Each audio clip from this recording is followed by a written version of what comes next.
밖에 있는 시민들은 계속해서 이제 공매도 제도의 선진화를 요구하셔야 됩니다. 그러니까 이거를 공매도를 없애주세요. 이거는 씨앗 안 먹혀요. 예. 그러면은 디바이드 앤 룰 당해요. 최대 공약수를 가질 수 있는 요구 사항을 딱 정해갖고 그거를 이제 계속해서 밀어붙여야 돼요. 87년도 민주항쟁이 이제 성공할 수 있었던 게 독재, 청산, 호헌, 타도 네 마디를 딱 정해갖고 그거를 계속해서 이제 온 국민들이 막 얘기를 해서 한마음 한뜻으로 독재, 철폐, 호헌, 타도 이것만 막 계속해갖고 그래서 세상이 바뀐 거거든요. 87년에 이제 민주헌법이 생기고 우리가 우리 손으로 대통령 뽑을 수 있게 된 거거든요. 그러니까 요구사항은 최대한 간결하게 해서 최대 공약수를 가질 수 있는 거를 딱 정해서 그거를 밀어붙여야 돼요. 그래서 이제 공매도 제도의 선진화를 요구한다. 이렇게 얘기해야 뭐 선진화한다는데 가면은 그거 막으면은 그 뭐 공매도 제도 후진하겠다는 거냐. 대항이 안 되니까.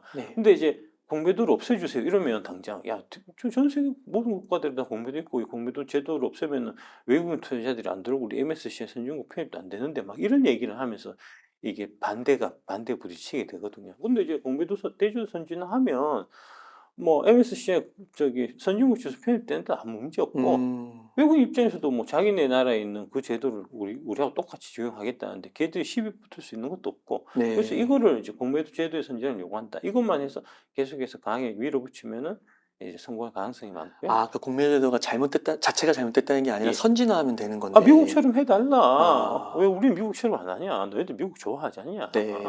글로벌 스탠다드만큼만 해라. 글로벌 스탠다드 좋아하지 않냐? 그 얘기인 거죠. 그래서 이제 그 글로벌 스탠다드 관점에서 보면 공매도를 했을 때 상한 기간이 있어야 돼요. 전 세계적으로 다 3개월입니다. 우리는 이제 기간들은 주야장창 계속해서 연장 가능하고 뭐 1000년 만년 공매도 쳐서 상한 안 해도 되고 개인은 3개월만 딱 공매도 할 수 있거든요. 이건 말도 안 되는 거니까 이건 당연히 없어야 되고 그다음에 전산 관리해야 됩니다.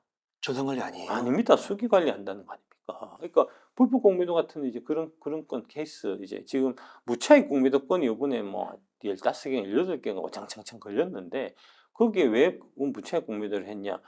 전세가 안 돼갖고 하다 보니까 이제 우리가 손으로 직접 관리하고 하는데 하다 보니까 직원이 실수해서 잘못했다. 차고. 그래? 차고니까 과징금 200만 원만 내. 이렇게 했다는 거잖아요. 그거 다 전산화 해야죠. 뭐 장난칩니까 지금? 우리나라 IT 강국에서 왜 공매도를 전산 관리 안 하고 수기로 관리하고 있습니까? 어떻게 그 속도를 따라갈 수가 있을까요? 그러니까요. 이제. 그다음에 이제 세 번째 무차익 뺀 업팅률 규정 준수. 이거는 글로벌 스탠다드는 아니에요. 미국은 무차익해도 관계 없고요. 업팅률이라는 건 뭐냐면 이제 가격을 떨어뜨리면서 파는 거거든요. 가격을 떨어뜨리면서 팔도 괜찮아요. 근데 이제 우리는 일단은 그 규정이 있는 거니까 이제 무차익해서 팔면 안 되고 업팅률을 지켜야 되고 하는 규정이 있는 거니까 일단 규정이 있을 때는 지켜야 될 거 아닙니까? 나중에 저는 3번은 없애도 무관하다고 생각하는데 이 규정은 나중에 개정을 하면 하더라도 있을 동안은 지켜야죠.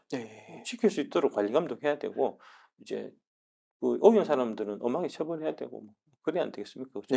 이제 그 세 가지만 딱 요구하십시오. 결국은 이 공매도라는 제도가 사모펀드 위주로 지금 이제 이루어져 있고 이 사모펀드라는 거는 이제 아시다시피 3억 원 이상의 돈을 가진 분들만 가입할 수 있는 소유부자들이고 기득권들이고 권력층들만이 할 수 있는 거잖아요. 그래서 이제 그 사모펀드들 가진 자들이 여의도 이제 증권가에서도 당연히 이제 유리하게 활동할 수 있게끔 하는 그런 식으로 지금 이제 계속 진행이 되어 왔고 우리나라가 그걸로 이제 뭐 국회의원들도 뭐 말로는 서민을 위하고 뭐 한다고 하지만 결국은 이제 특권층의 이제 한 부분이니까 이제 그래서 그렇게 된 거 아닌가 하는 생각을 이제 제가 하게 됐고요. 여기 이제 그겁니다. 타임폴리오 위드 타임 증권 자투자 신탁앱에서 이제 대표적인 사모펀드입니다.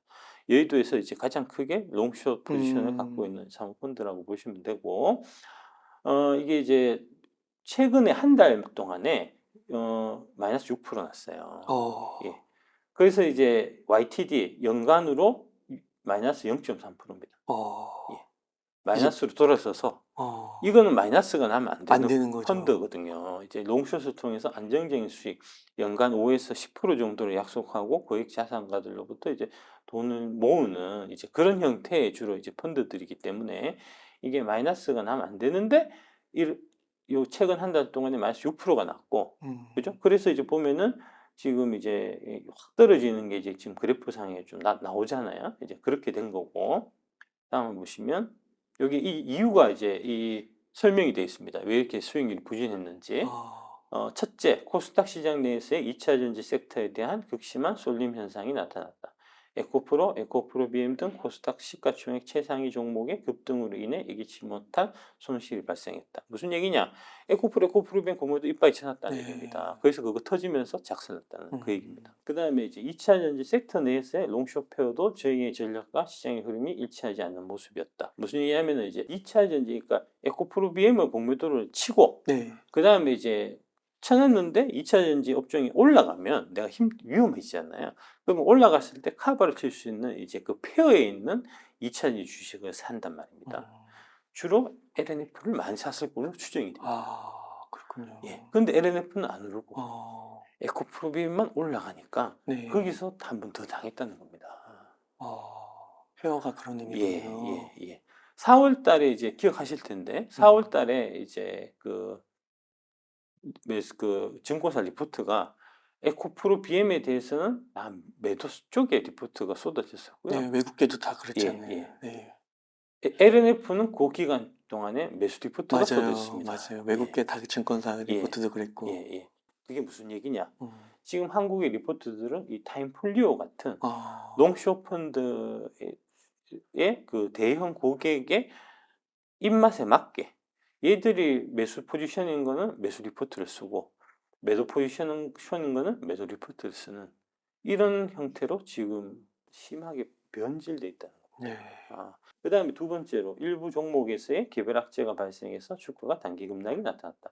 중국 관련 소비재, 방위산업, 반도체 장비 이런 쪽, 그러니까 이런 쪽을 자기들이 많이 갖고 있다는 겁니다. 그러니까 이거를 조심하셔야 된다는 거고, 가만히 생각해 보시면 이제 그 모 대형 프로 쪽에서 작년 연말부터 올해 초에 계속해서 이제 그 증권사 관계된 이제 그 전문가들이 나와서 올해 유망 종목 이거 괜찮아요 보세요 했던 종목들이 여기에 적혀 있는 중국 관련 소비재, 방위산업, 반도체 장비였다는 게 생각이 나실 겁니다. 그러니까 그런 증권 관련 프로에서 나와서 막 얘기하는 그 전문가라는 사람들이 여러분들한테 도움이 되는 주식 투자에 도움이 되는 정보를 알려드리려고 나온 게 아니고 여러분들을 꼬드겨 갖고 이런 대형 펀드들의 갖고 있는 포지션이 유리하게 움직이게끔 하는 그런 역할을 주로 했었다는 거를 네트를 통해서 여러분들이 바로 확인하실 수 있을 겁니다. 여기 이제 그 타임폴리오 아까 말씀드린 거기 이건 공시된 자료니까요. 6월 말 현재 주요 보유 종목이 이렇습니다.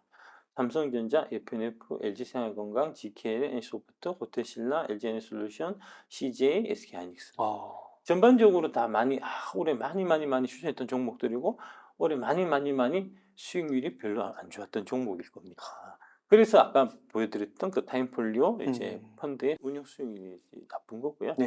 최근에 이제 2차 전지 그 에코프로비엠 공매도 이제 포지션이 크게 터지면서 연간 YTD가 이제 마이너스로 돌아서는 이제 그런 형태가 된 거죠. 타임폴리오 위드 타임이나 해서 롱숏 펀드 갖고 계신 분들 지금 빨리 판매하셔야 되고, 판매해서 정상적으로 주식하세요. 쉽게 돈 벌 생각하지 말고. 여기 돈 맡기신 분들이 다 그런 거 아닙니까? 그다음에 이제 반도체 얘기. 반도체 빨리 파십시오. 반도체 빨리 파셔야 됩니다. 아까 말씀드린 그것 때문에 그런 겁니다. 지금 반도체 얘기하는 게 롱숏 펀드들이 반도체 이빨 갖고 있어요. 삼성전자 하이닉스를 원래는 엄청나게 띄우려고 노력을 많이 했었는데 삼성전자는 너무 무겁고, 그 다음에 SK하이닉스가 그동안 좀 뛰어갖고 이제 조금 그래도 그나마 SK하이닉스는 좀 많이 올랐는데 그것도 말도 안 되는 거고, 그 SK하이닉스 삼성전자 올라간 거 갖고는 2차 전지 깨진 거에서 손해가 다 만회가 안 되기 때문에 최근에 띄우고 있는 게 반도체 소부장입니다. 정신 차리세요 좀. 언제까지 그렇게 속고 갈 겁니까? 좀 정신 좀 차리십시오. 그런 말씀을 드리겠습니다. 일단 이걸 좀 보실 필요가 있는데, SK하이닉스인데 요거는 이제 이베스트 투자증권 리서치센터에서 지금은 아니고 22년 한 저기 봄 정도에 이제 내놓은 이제 이제 리포트에서 제가 네. 발췌해서 갖고 온 거예요. 무슨 얘기냐 하면 이 SK 하이닉스, 삼성전자 같은 경우는 이제 이 이익의 변동폭이 되게 크기 때문에 보통 PBR을 많이 봅니다. 그래서 이제 PBR 하단에서 사고 PBR 상단에서 팔고 뭐 이런 형태거든요. 네. 그런 형태의 이제 이 트레이딩을 많이 하는데 이제 기관들이나 외국인들 같은 경우에 그 SK 하이닉스가 보면 지금 PBR 밴드가 12months 포워드 PBR이라는 게 무슨 얘기냐면 이제 앞으로 1년 동안 네. 발생한 이제 이익을 이제 분기당 했으니까 지금 2, 4분기 끝났으니까 올해 3, 4분기, 4, 4분기, 그다음에 내년 1, 4분기, 24년 2분기까지 요 네 개 해에 변동되는 거를 이제 감안해서 그 PBR이 몇 배냐 하는 거를 이제 지표로 나타냈다는 얘기입니다. 그래서 네. PBR 밴드가 대체적으로 0.9에서 1.5 사이에 쭉 움직였어요. 네. SK 하이닉스는. 이거를 벗어나게 되면 1.5 근처에 가게 되면은 주가가 너무 높아갖고 그 다음에 떨어졌고 0.9 근처에 가게 되면 주가가 너무 낮아서 올라갔고 네. 그런 겁니다. PBR 밴드처럼. 밴드에서 그 안에서부터 움직였다는 거고 네. 89,000원 이제 저점 기록했었던 그때가 PBR 0.9였어요. 그때부터 올라가기 시작해서 지금 이제 13만 원 뭐 이제 금요일 종가로 해서 지금 넘어갔는데 네. 그거를 기준해서 12months 포워드 PBR을 계산해 보면 PBR이 1.6이 나옵니다. 그렇군요. 예. 1.5라고 했던 그동안에 가장 높았던 그 가격대를 넘어서 있는 가격이에요. 여기 보시면 21년 초에 1.6까지 갔던 게 보이실 겁니다. 1.5를 살짝 넘어갔고 맞네요. 그때가 삼성전자, 구만전자, SK 하이닉스 15만 원 한다. 바로 그 가격대예요. 네. 비싸다고 했던 왕창 전 국민들이 왕창 물렸던 그 밸류에이션 범위에 지금 도달해 있는 거라고. 그렇군요. 그래서 이게 일반적으로 이제 리서치 센터에 이제 평균적인 지금처럼 롱숏이 활발하게 돼 있고 그래서 이제 SK 하이닉스, 삼성전자, 그다음에 반도체 소부장을 롱을 기관들이 이빠이 갖고 있는 상황이 아닌 정상적인 상황이면 여기서 애널리스트들은 당연히 매도 리포트가 나오게 되었습니다. 네. 매도는 못 쓰니까 모유라는 리포트가 나옵니다. 모유라는 리포트를 쓰고 그 안에 안 좋게 보는 이유들을 녹여낸단 말입니다. 행간에 녹여내요. 그래 SK 하이닉스한테 전화를 안 받으니까 원래 그게 정상이거든요. 과거에 제가 애널리스트 할 때 다 그렇게 했었거든요. 지금 안 하고 있어요. 15만 원도 가고 나중에 18만 원, 뭐 20만 원, 뭐 그런 얘기까지는 하지만 어쨌든 간에 이게 지금 애널리스트들의 양심으로 지금 매도하고 유사한 형태의 의견이 나와야 되는 시점인데 롱숏 펀드들이 시장을 장악하고 있고 걔들한테 주문을 받아야 되고 하는 식으로 지금 여의도가 왜곡되어 있기 때문에 애널리스트들이 제대로 지금 얘기를 못 하고 있다는 그 얘기입니다. 오히려 반도체 호재가 많이 들리는데요. AI, 인공지능, 막 HBM 막 이래가지고. 그러니까요. 썩었다는 거죠. AI, HBM 해갖고 하면은 그러면은 이제 어떻게 되냐면은 SK 하이닉스가 이게 막 늘어나갖고 지금 당장이 아니고 앞으로 12개월이니까 앞으로 1년 동안 그 HBM 관련해서 막 주문이 쏟아져서 거기서 돈을 많이 벌어갖고 북밸류 그러니까 그게 이제 자본이 막 늘어서 이익이 이제 그 장부에 반영이 되면서 막 이게 그 BPS가 막 올라가서 주당 순자산 가치가 막 올라가갖고 PBR이 떨어져야 되잖아요. 네. 안 떨어지고 1.6이라니까요. 네.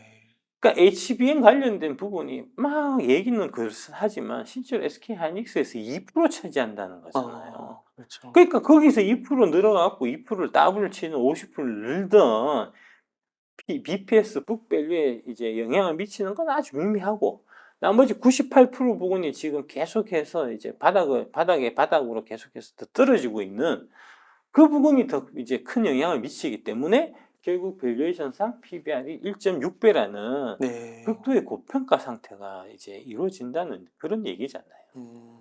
그렇군요. 예. 그럼 반도체 소부장은 좀 상황이 어떤가요?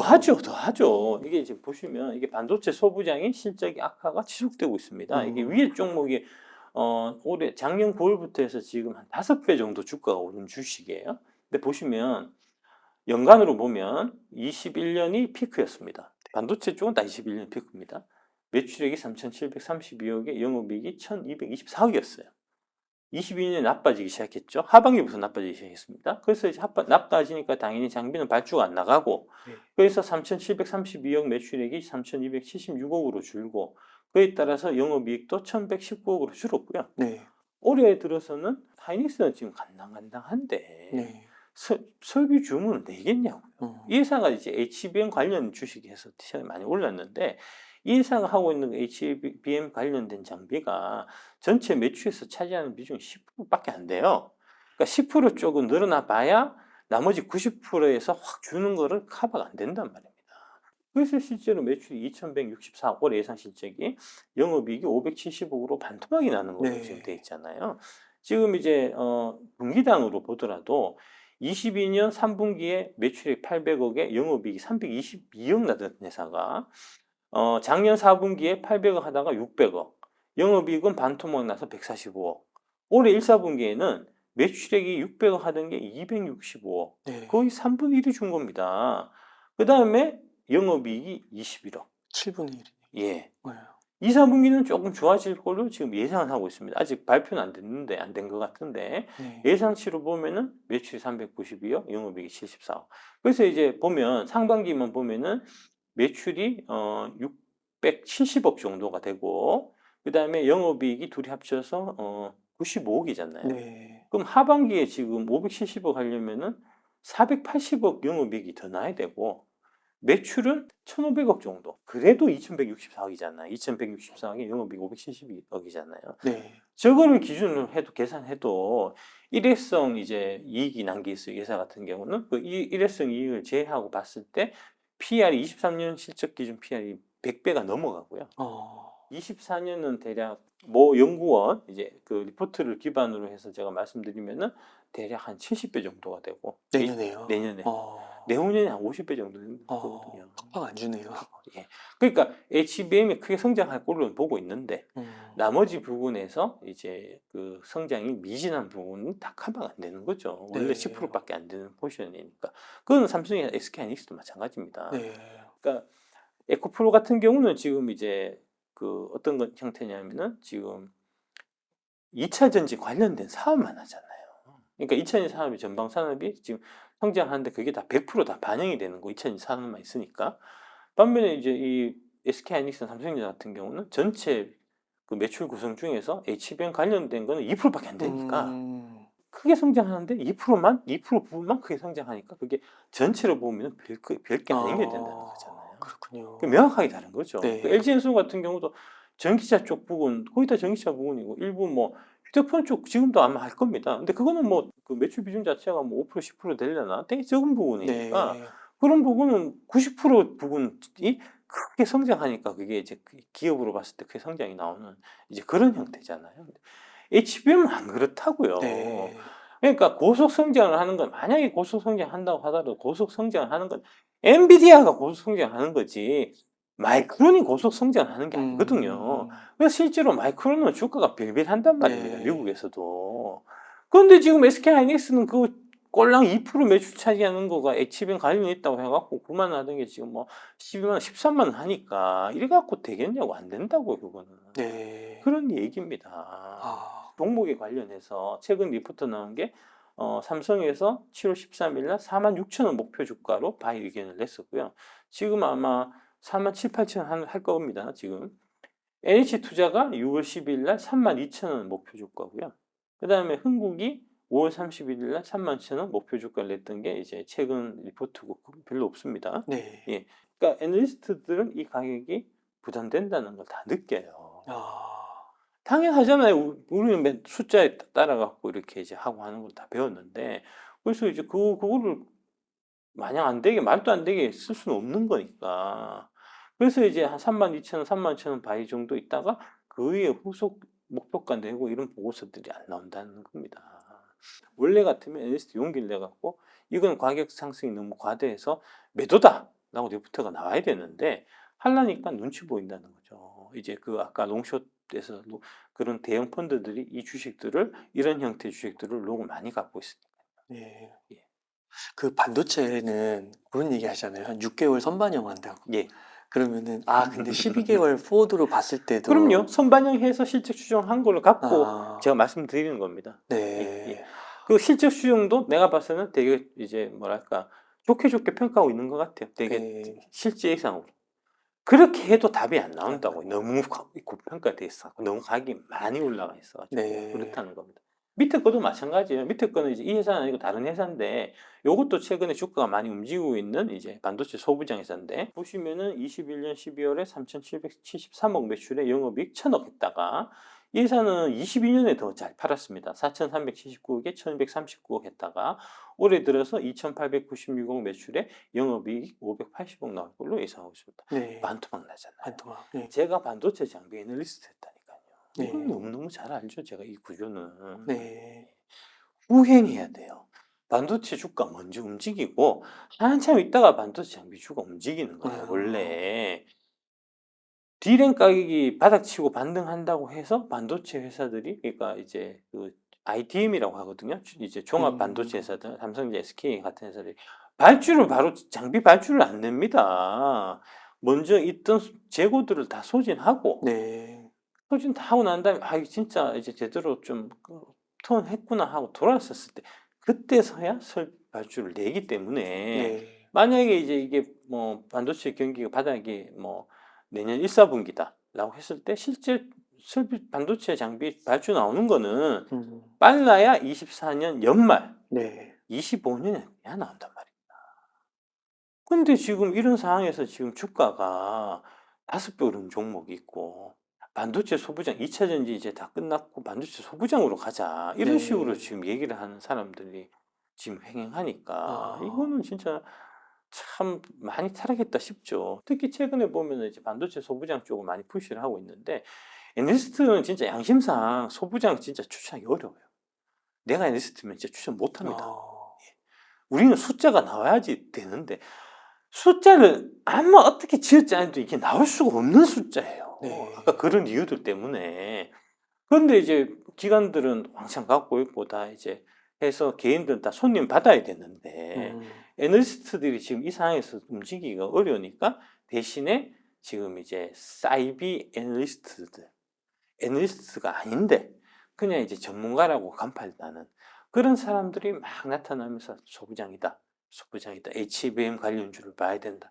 이렇게 얘기하고 여러분들을 지금 꼬시고 다니는 그런 상황이라는 겁니다. 정신 똑바로 차리시기 바랍니다.